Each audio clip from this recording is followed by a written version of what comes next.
Welcome to Unemployed and Afraid, a podcast that explores the glorious mess of building your own business with the people doing it. I'm your host and fellow business builder, Kim Curtin. Thank you for being here. Let's get into some good, honest, small business chat. Hello to you and well done for choosing this podcast to support you in your business building dreams. This chat is going to bring you so much value. Creating anything new is hard, but especially when your idea is challenged and you have to find it within yourself to be committed to seeing your vision through. My guest today, Lauren, knows all about this. She's raw and real about the experience of building her brand, Lydy, and shares with us the time, patience, and commitment of bringing a new product to market, the blowout costs of product development, persisting with your vision despite what's against you, the time it takes to get your messaging strong, and dealing with internet trolling of your business and the brutal nature of TikTok comment sections. Let's get into the chat. I'm here with Lauren Yehezkel, founder of Lydy, the reusable lid for on-the-go drinkers who care about the planet. Lauren and her brand Lydy are well known for their TikTok. Yes, perhaps not quite what you expected me to say, but Lauren has these brilliant and simple product videos where she orders herself a coffee and instead of taking the plastic lid, uses Lydy, much to the blown mind of baristas around Australia. And this is how I found her. Lydy is the first ever single reusable lid that fits multiple cups and sizes. And not so fun fact for you about plastic lids, they take 450 years to decompose. 450, while paper cups can take anywhere from 1 week to 30 years. And plastic lids often end up in landfill, releasing harmful chemicals when heated. So choosing a reusable lid helps reduce waste and protect the environment. Lydy is suitable for paper, ceramic, and glass cups, comes with a cute pouch for on the go, and is made of the good stuff, female and Australian owned.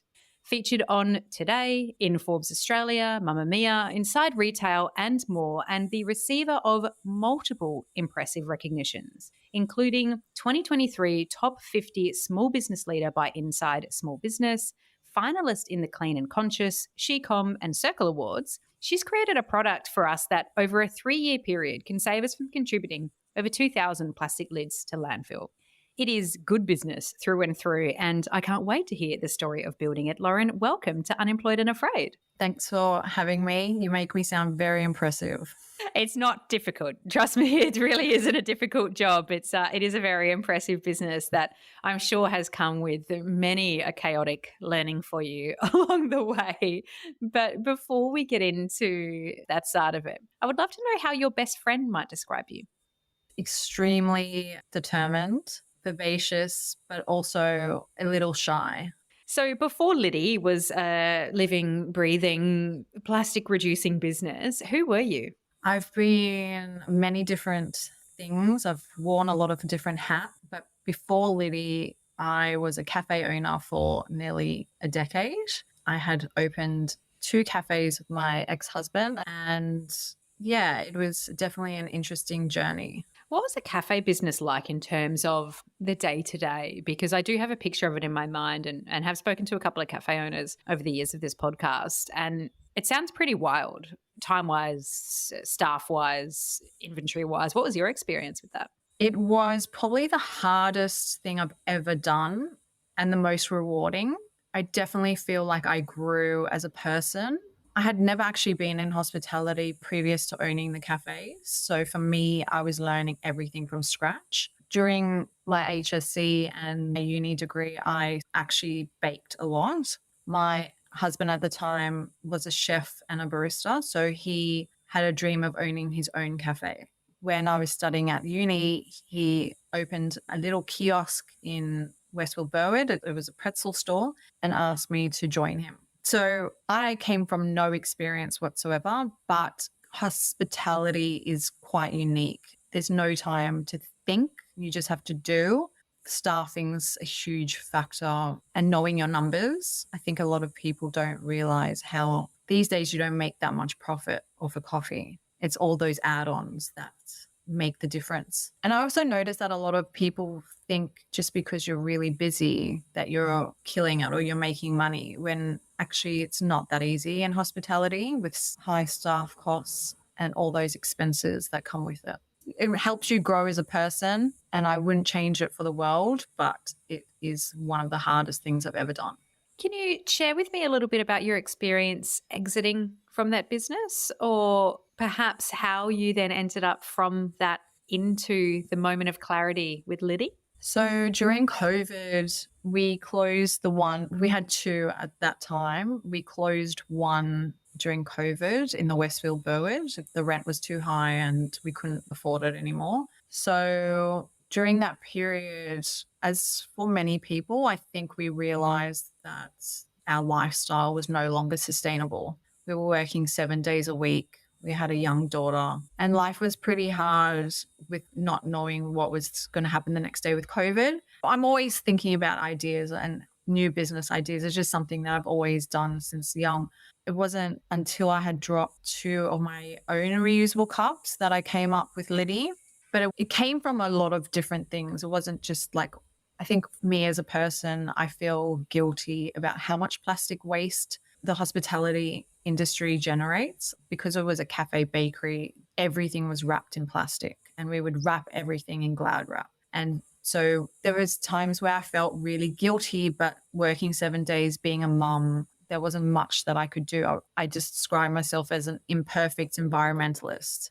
I'm upset about it, but at the same time, if push comes to shove, like I'm not going to go somewhere to take my recycling. If it's convenient for me, I'll put it in the bin. And so that's why I think when I dropped the 2 cups in a week and I was left with the lid that didn't fit on any of the cups in my cupboard, because I quite enjoy drinking out of glass, I thought, oh, why don't I create my own lid that fits on multiple cups that people can either choose to have it on their takeaway cup or they can have it on their mug when they want to go. It just makes sense. And so that's how I came up with Lydy. And it was interesting because a lot of my customers would, being in Redfern, a lot of them would bring their reusable cups, but then would stop at some point when they didn't have with them and the guilt. I used to hear them, I'm sorry, I don't have my cup with me today, as if I was judging them. And so I thought it's not working. A lot of people can't bring a reusable cup all the time.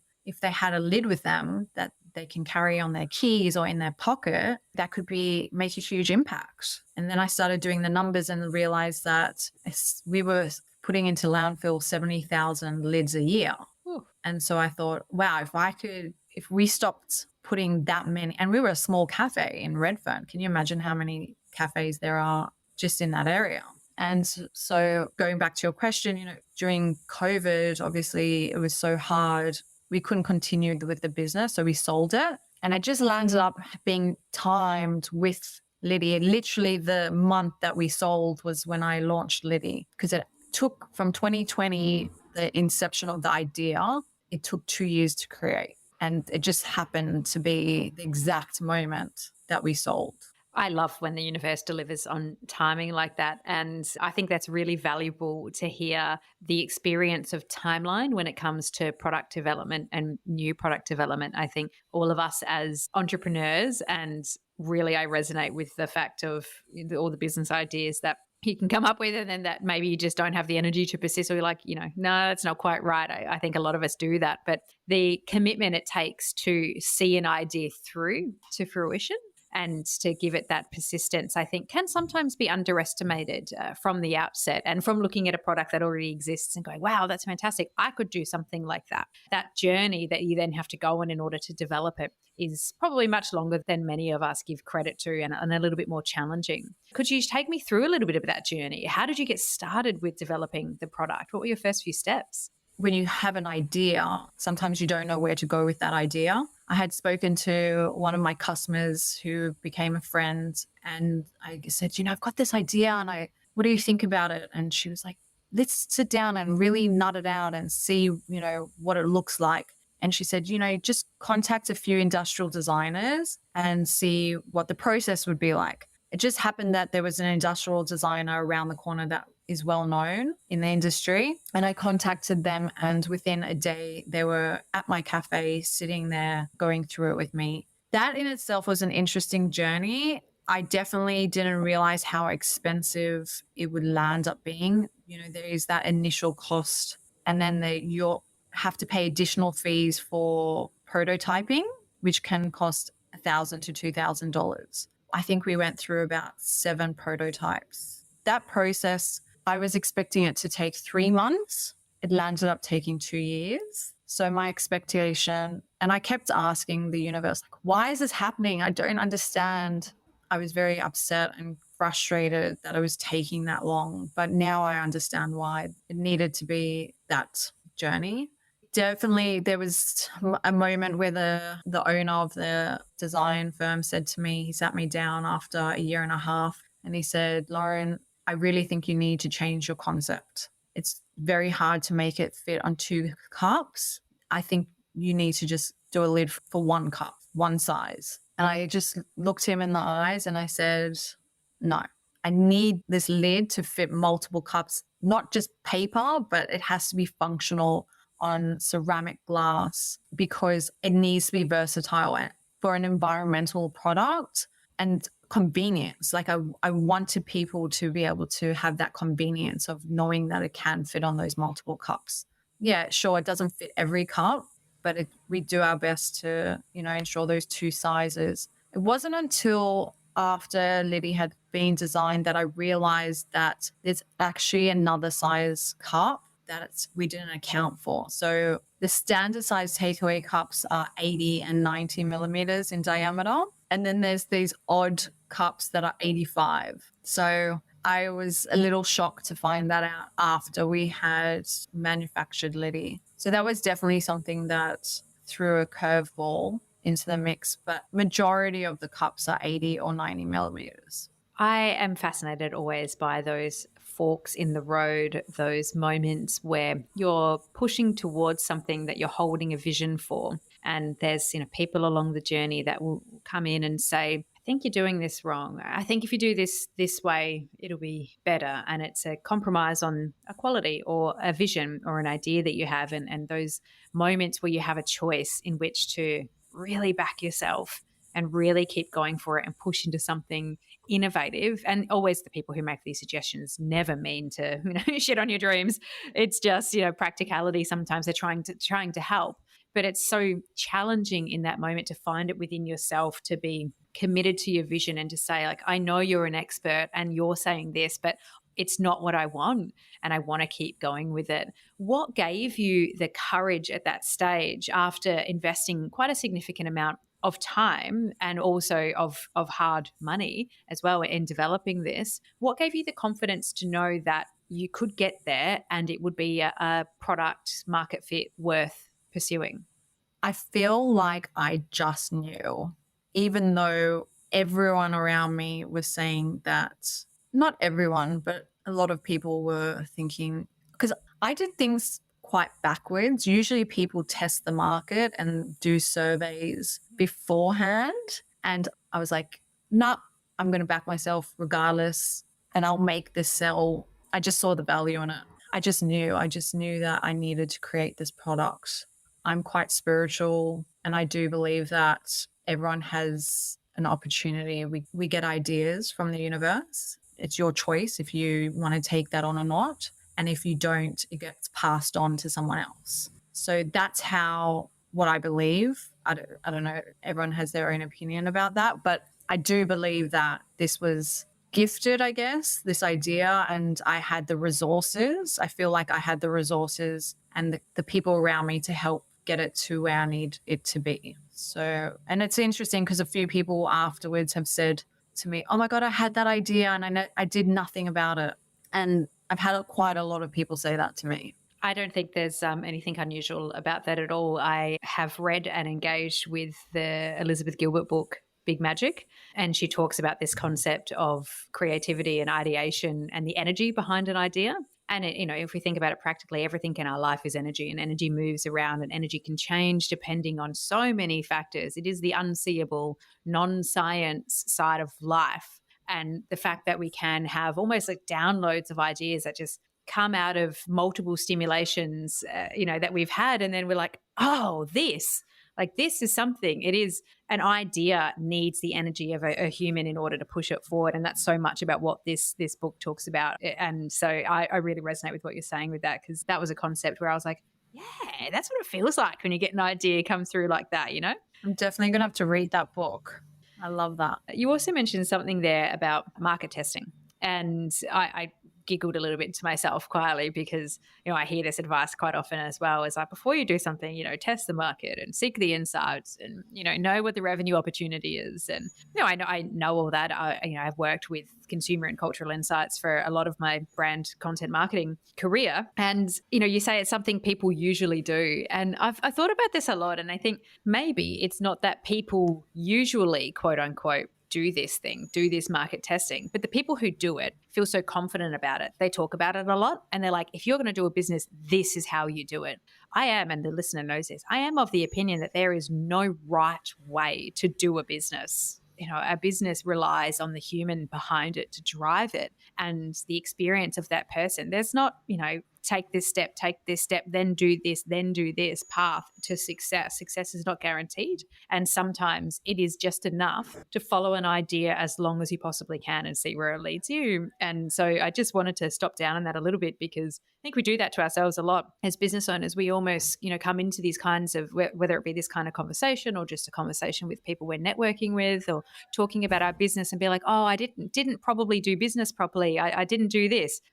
Stuff that. We do it how we do it. It happens, It's just the people that do it that are proud of it, and then they probably sell that as a consulting offering that are talking about it in that way. So I love to hear that. I think it's really inspiring.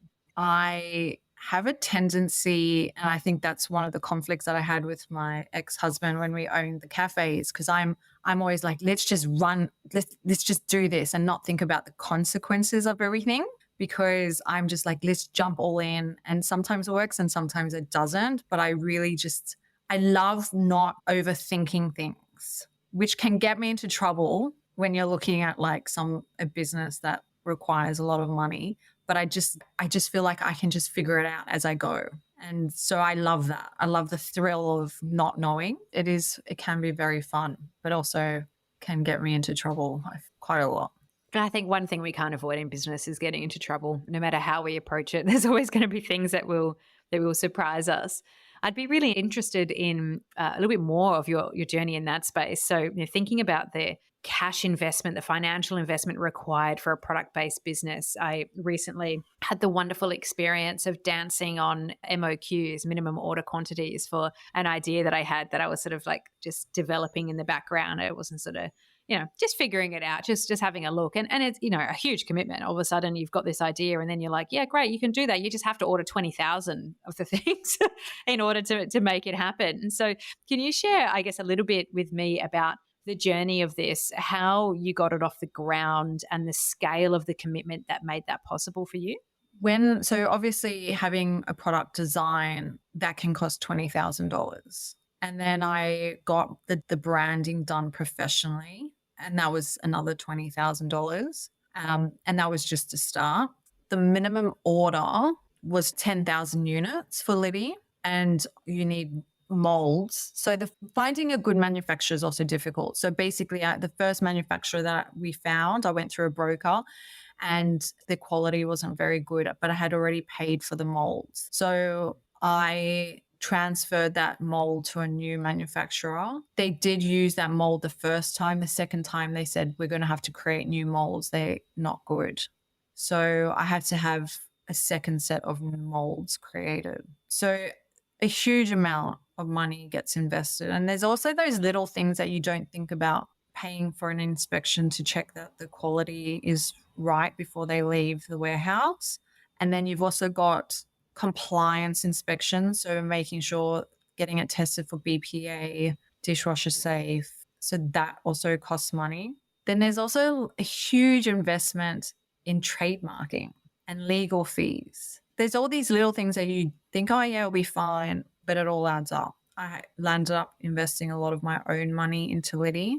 And so I was just lucky that we had the sale of the cafe, that I would be able to fund that. A nerve-wracking feeling, I can imagine, and those logistics and hidden costs of creating a product-based business. I almost imagine, I mean, I'm, imagining the picture because I've been thinking about this a lot lately, that you even had like all of a sudden you've got 10,000 units of these things. I mean, they're quite small, which is wonderful, but that's still a size. Like, these come on like a pallet, where do you put the pallets? How do you, start to get them to market? Like there's so many hidden things that are in there.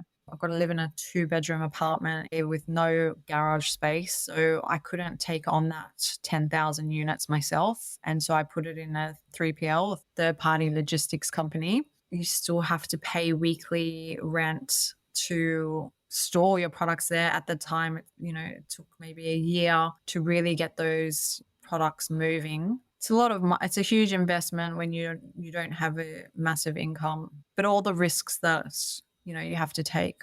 Yeah, you have to have a lot of self-belief to keep going with that. And I guess that moment where you get to go to market and test this idea and see it start to come through would have been very exciting. What was that experience like for you? And how did you get started in putting it out to market? I first put it out on Kickstarter and we sold quite a lot there. I was told I needed to prepare to be able to sell it properly on Kickstarter. And I thought, you know what? No, I don't have the time, because you're supposed to build an email list. And I thought, you know what? I don't have time. I'm just going to put it out there. So I put it on a lot of community boards. And I think we sold, I can't remember exactly the number, but about $4,000 worth of stock at discounted rate. And so that was the beginning. But I had to become very resilient and educate myself on why Lydy is important, because a lot of people have their own opinions about Lydy as a product. A lot of people say just use a reusable cup. And so the feedback that I've had, there are, I guess, some amazing feedback. And then I get a lot of comments like just use a reusable cup. And so it took me a few months to really get my message strong. And I'm grateful for that. I'm grateful for those comments, because it just made me educate myself on why Lydy was important. So that's when I found out that the plastic lids aren't always recycled. It's very rarely that they are, and they take 450 years to break down, and it turns into microplastics. And they're actually quite toxic to drink out of. It's number 6 plastic, which is polystyrene. And so, yes, most of the cups have the plastic lining, but more being made home compostable, and it takes less time to break down. And if you're looking at it, if only 5% of people actually adopt using a reusable cup. I think every household now owns one, but only 5% actually use it. So there's obviously a need for something more convenient. And if we're solving at least half of the problem, why not? If it helps people. So my introduction of Lydy into the market was an interesting one. It wasn't that easy. It wasn't, I had to really believe in myself and become resilient. The website and also e-commerce, I had no idea. It's like a whole new ball game. Understanding e-commerce is a beast of itself. And I landed up doing a few courses, and I do basically everything on the business. So that's, not easy in itself. So, I've had to learn and grow, and it's been a process. Absolutely. And this is exactly what I talk about so often. The listener will be so familiar with this thinking in terms of my approach to building a business and encouragement for other people, is that the micro growth that you need to experience as you go through cannot be underestimated. And it's skills based, like you just described, in terms of, okay, now I need to understand a bit more about e-commerce because I'm going to have to do this. Let me learn how. But like you say, resilience. And that's something that you can't just go, okay, I'm resilient today. I've just had my first piece of negative feedback from a stranger on the internet. Oh, don't we just love strangers on the internet and their opinions? But, I've now got this feedback and this opinion, and it's in a public forum. And so now I need to think about this, think about how I address it, think about what it teaches me about the product, even being able to gain that perspective to be like, what can I learn from this? As opposed to going, I literally want to reach through the screen and strangle that person for making my life harder. Don't you know how hard I'm trying to work here to do something great? That is all a process. It's a little bit of resilience and getting a little bit better about understanding our brand story as we go. I am a huge fan of investing in brand design and brand concepting if and when resources and finances allow for it. And I can absolutely see through your logo design, your color design, that it is absolutely worth it because it's stunning. And it's not always possible for people, but it's about looking at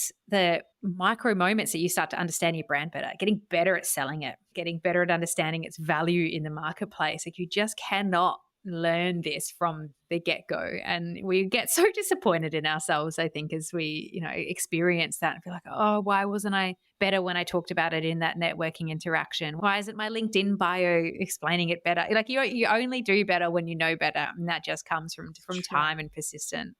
I think as well, once you get feedback, once you get those positive reviews and you see the value, you start feeling differently. At the beginning, I feel like, oh, you feel timid and unsure and uncertain. And also, you don't really know your product that well because it hasn't been tested yet out in the market. Once you start getting that feedback and the comments and the positive reviews, you start to go, well, you know what? It's okay if you feel that way, but this is the benefit that it's bringing other people. So I guess I got stronger in my conviction about Lydy and how it serves people. Yeah, we certainly cannot please everybody as much as we would like to. I am a recovering people pleaser, and negative comments devastate me still today, and I'm terrified of them. But it can be a big hindrance in putting your ideas out there. And there is probably no place that's more brutal. And I'll call it. TikTok is brutal. Brutal. Like, for some reason, the comments that happen on TikTok, I don't know if it's because TikTok by nature in its algorithm being that it serves you up things that you haven't necessarily chosen to follow or chosen to see by any fact other than you've engaged in similar content or they think you might be interested in it. I don't know if it's that behavior of being somewhat disconnected from the content that you're seeing, but it does result in people being a little bit assholey sometimes, and also lovely. It's kind of the opposite ends of the spectrum. There's no real supportive middle ground in TikTok as you might see in Instagram. That's certainly been my very, very early day experience with TikTok. But I bring that up because, like I said in the beginning, in your bio and telling the listener all about your business, you have these great TikTok videos where you rock into a cafe, you're ordering yourself a cup, you've got your phone, and you're capturing the reaction of those people who are servicing your order, baristas, people taking payment, and they're seeing this product and they're like, what is this? And I just love it because it's such a great strategy. It's social proof. You're seeing it in action. You're getting feedback from people essentially in the moment that you're then sharing. It's a wonderful strategy. Where did that idea originate from in your mind? Like, how did this come about to be making these videos? With social media, it's so true what they say. It takes 10 years to be an overnight success, because that's how long, with all my businesses combined, social media has always been one of those things I felt like I needed to conquer. And so I was probably sitting on about 1,000 followers on Instagram, and probably, I can't even remember how many on TikTok. And I was like, I'm going to do whatever I can to make this work. And I tested a whole lot of different variations, and it just was still stagnant. But whenever I'd go to cafes, I noticed that the baristas would react to Lydy. And I was like, oh my God, why am I not filming this? This is like gold. It is social proof. It's showing people that, and maybe it was my ego as well. I was like, all these people are saying, oh, what a shit idea. But these baristas don't think it's a shit idea. And so I guess in my head, I was like, well, I'm going to show you what people are actually saying.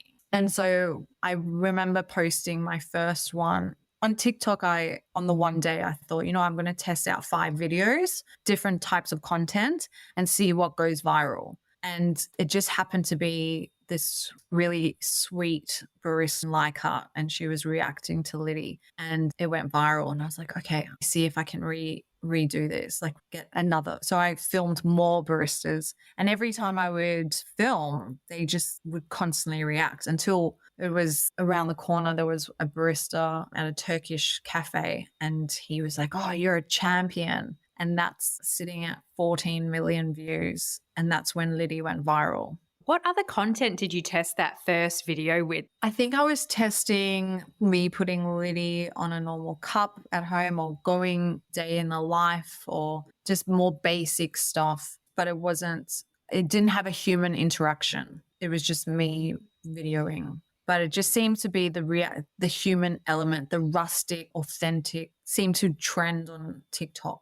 There's a real voyeuristic element to it as well, isn't it? Like, I think in that environment of TikTok, people quite enjoy that. It's why I think podcasting content would do so well, or can do so well on TikTok, is it's like you're sitting in on something, you feel like you're just a little fly on the Yes. wall watching something happen. 100%. And it's interesting because TikTok went off and then I'd post the same videos on Instagram. And for ages, it just would not go viral on Instagram. And then suddenly it flipped. I think when they introduced threads, that's when I noticed that the reels of baristas started to go viral on Instagram and TikTok started to go down, which was fascinating in itself. Always so fascinating to watch the mediums and look at it with retrospect and see what it's like and what it's doing. But I love that you went in with the energy of, all right, I've gotten sick of this. I've been, because I feel the same way about social media. I've been trying to conquer this for years. I've read everything. I've done everything. Probably don't, if you're anything like me, I certainly don't make enough content. I'm a one lady band. So it's content creation is challenging at best. But one day I think you do just get sick of yourself, don't you? You just go, fuck it. I'm just going to put a heap of things up there. I'm not going to care about it. And I'm just going to see what happens. And I think part of that is like an ego death in business where you just almost separate yourself. Yeah. And I think for me, I don't like not being able to do something that I want to do. If I'm passionate about it, I will do whatever I can to figure it out. It's just probably what drives me is not being able to do something and proving to myself that I can. I get that. Have you had a team or a structure of outsourcing that has worked for you to help your business grow? Or have you been taking it on completely yourself? What's been working for you in that space as you're growing? Originally, I did an e-commerce course to get the foundations. Obviously, all my packing, my shipping is done with the 3PL, so I don't have to worry about that. I mean, I do have to worry about it, but I don't have to physically do it. I did hire a consultant last year. So basically, I'll say, what do you think about this? And they'll be like, yes or no. And I think it's just more of that emotional support. As I was mentioning before, I had a lot of hate towards Lydy for the first year. And when I took on Joel from Hey RCG, he was so patient with me. He just basically, I remember when Lydy went viral, that 14 million view, I was on the floor basically like crying because of the comments. The comments were ruthless. And I think also because my identity was Lydy. And so I took it quite personally. And also because Lydy was so new and I hadn't had all those reviews and people's feedback, that I was still uncertain about what I was doing. And so it was Joel that got me off the floor and was like, it's okay. People are going to say what they're going to say. And I believe in your product. I back you. It's okay. And so having that emotional support, I think, helped me stabilize myself to be able to keep pushing forward and build that resilience. And so then it was like this after effect. So having that was a huge influence to me feeling confident enough to keep going. I'm sorry for that experience because, like I said, people are assholes and it's a challenging thing to have to get through, but I'm glad you had someone in your corner. I talk quite often about the kind of 3 areas that I have noticed since being on this journey of privilege, being able to speak to business owners about all different levels of business and types of industry, about their journey, that there are 3 key areas that seem to be the thing that needs to develop over the period of business growth, no matter what you're doing and where you're at. And the first one is definitely identity from a 2-part, stepping into a new identity as a business owner based on whatever it was that you used to do. If you've come from corporate into a business, or even if you've been one type of business owner and now you're going to be another one, it's that identity shift that is a lot of challenge. But it's also the identity of removing yourself somewhat from the business. It's hard to fully ever remove yourself because we all know that people buy people at the end of the day. So there's got to be a little bit of you in there, but finding the ability to not connect your self-worth to the success of the business and kind of regaining back that sense of self-identity is so important. The other 2 are, ego death, getting over yourself and all the stuff you don't know and figuring out that and being mad at yourself and then being happy at yourself and all the cycle that come with it. But The last one is habits, and the habits you have attained from whatever you used to do before and have brought into the business, but then also the habits that you pick up and put down as you go through the business. They play such a big part in that role. What have some of the more helpful habits been for you in developing your discipline and your approach to business? And what have been some of the less helpful ones that maybe you've had to put down as you've been growing? I think having a million tabs open and going from one thing to the other is a hard habit.